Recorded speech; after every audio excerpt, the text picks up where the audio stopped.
Welcome to the WRAL Daily Download. I'm Amanda Lamb. In today's deep dive conversation, we're talking with Adam Owens about recent threats of violence to schools, specifically here in Wake County, and how school administrators and parents are reacting to this. Welcome to the program, Adam. All right. Thank you so much, Amanda. Glad to be here. So the schools affected there's a long list. I'm just going to name the ones that we know of. Zebulon Magnet Middle School, East Millbrook Magnet Middle, Dillard Drive Middle, Dillard Drive Elementary, Oberlin Road Middle, and Broughton High School. So those are all in Raleigh, obviously, with the exception of Zebulon. Now, Zebulon and Millbrook, when this happened there, they dismissed early. The other schools went on lockdown for a period of time and then resumed classes. All of that happened on Friday. So tell me about these threats. How did they come about, and were they on social media? Most of them appear to be coming through social media. Occasionally, there'll be something that happens word of mouth, maybe something that is circulating between students as they communicate with each other. But in many cases, they are coming across on social media. Students often report them to their parents. That's how they are elevated so that adults are aware of them, so that school systems are aware of them. And once they make that leap, they spread like wildfire, and we run into a lot of the stories that we've been running into. Yeah, absolutely. And, so we know they went on lockdown, some of the schools. What else did they do in response to these threats? I mean, you mentioned, notifying parents. Did they search the campuses? How do they handle this? Well, let's use Zebulon Middle, a recent one, for example. It was realized that there was the possibility of a threat there. In that particular case, that very specifically, that there could have been a shooter, even reports that came into 911 of the possibility of some people hearing gunshots on even a specific floor in that school.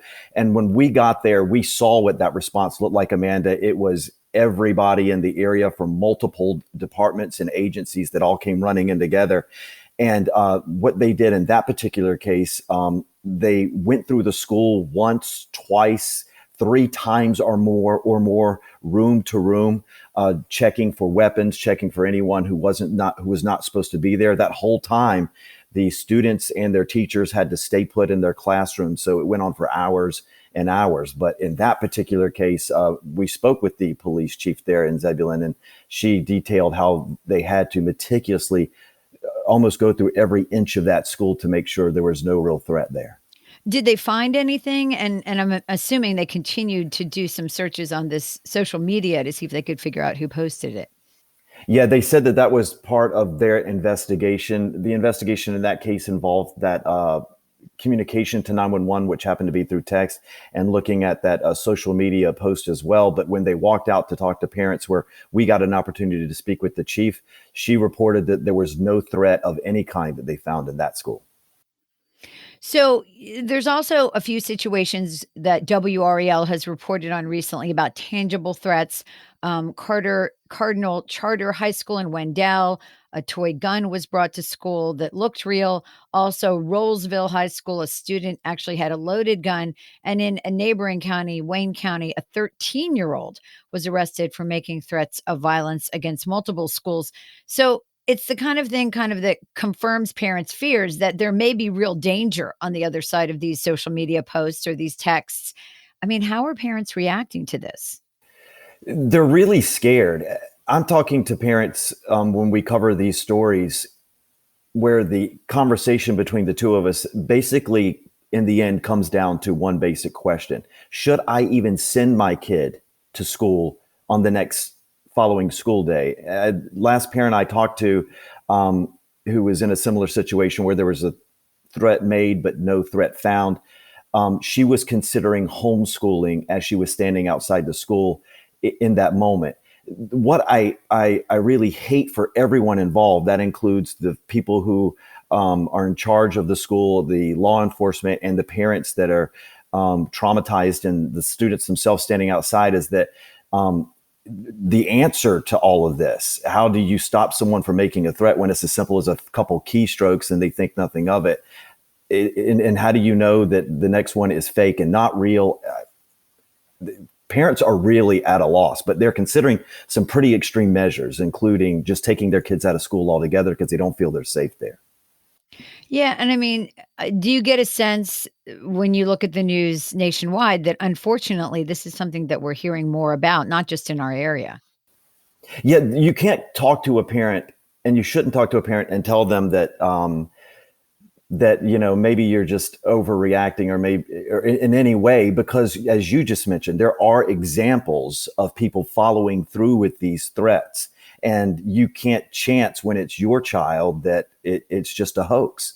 You have to operate on the opportunity that your child could be in real danger. And in the case of Zebulon, when we were with them recently with their most recent threat, they had a threat that was posted that we covered just a few days before. So it's trauma that is repeating itself, and that's not sustainable for these And I families. mean, there are criminal consequences for communicating threats to a school specifically. We have that in our statutes, but I guess it's just really hard to find out who's behind them. In some cases we've covered in the past, they have been able to track down exactly um, who was behind it. But the most information the public gets, because many times these are juveniles, is that they have located the person and that the proper steps were taken with that person. But you never find out, even if you can't find out who they were. Sometimes you never know how that was handled. And I think that's where we could be running into a problem here, because these things that we do have on the books where you can get in trouble, and in big trouble in some cases, for doing these things, those laws are put there, like any laws and punishment in our laws, as a deterrent for the next person doing the same thing. And I think that's where we're running into an issue, that we have to find a way to be more open with how these people were dealt with when that was found out to be them, so that the next kid doesn't think I that can get there's no away with this. consequence to it. Yes. Absolutely. We will be back after the break with more from Adam Owens about measures that schools are taking in light of these threats.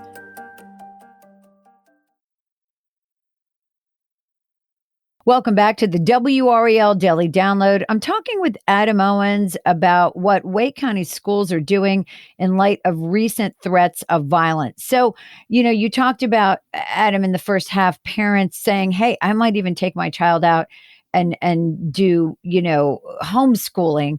I know over the weekend, the schools tried to reassure parents at some of the after school activities, including basketball games. I think it was in Nightdale, Roseville, and Broughton. They're trying to increase some security and do it in a visible way. Tell me about that. They're bringing in more officers. They're in some areas in this part of our state. They're talking about metal detectors at certain events, and even at schools as a regular thing. Um, when it comes to those officers, they'll bring more in because a recent threat was made. But the issue, of course, being that's not a long-term sustainable thing. It'll go back to the maybe one officer or so that was at the school as it was day to day. But some measures, again, like the metal detectors, would be more permanent. But when there is an issue like this that draws a lot of people attention, draws a lot of attention. They do bring in a lot of extra security, but that's only a temporary measure. That's not something that can be maintained long term. Absolutely. And I was talking about, Friday nights basketball games. But like you said, I mean, it's the resources just aren't there to do that all the time. And you also talked about, they don't want to alarm people, but they have to take this seriously. And so they've got to treat it as if every single threat was a viable threat, correct? And that's what you're hearing from law Yeah. enforcement. Yeah, and yes, and as a matter of fact, that conversation I had with the Zebulon police chief after the threat at Zebulon Middle, a lot of people were asking her about, what they found, how things played out that day. But when all those questions were done, the question I had for her that I thought she gave a good answer to was, okay, we get that you go and you do the search. The sad thing is parents, particularly in this area, are used to what the pattern is and exactly what officers do, how they respond to them, because it's happening so often. The real question that I wanted answered was, what can we do so you don't have to revisit this, so you don't return to this particular school a third time? What needs to happen? And she was very open about it. She says that we need to come together and make a very strong statement. We need to get together as parents, as law enforcement, as school leaders, and just like we teach reading, writing, and arithmetic, we need to let these students know that this is serious. You get in real trouble for this.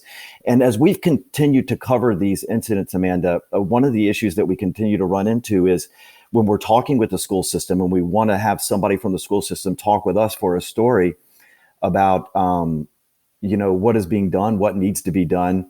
Very recently, I made a request for an interview. If we could talk to someone from the school system, I wanted to reiterate in a story exactly how much trouble you could get in if you did this, because I was concerned that that wasn't getting out there as a deterrent.